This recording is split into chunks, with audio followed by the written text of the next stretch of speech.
Hi, I'm Shane Molly. I'm the apprentice delivery supervisor here at Hastings Deering. We've had the pleasure of hosting Terry and Brandon here in our training centre. So part of the training centre activities included some practical activities and some in-training in our classrooms. So the guys were given an idea of what it's like to be a diesel fitter apprentice at Hastings Deering. So we included things from cooling to hydraulics.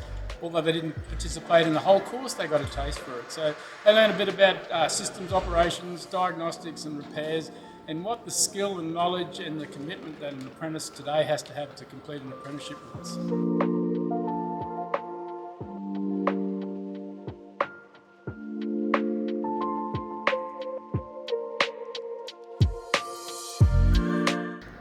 It's a great opportunity for me.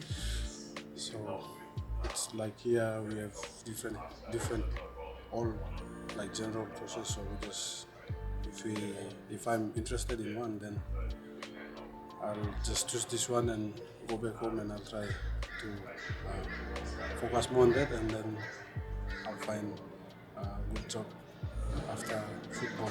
Yeah. Whole idea is just to learn new things and prepare well for life after rugby.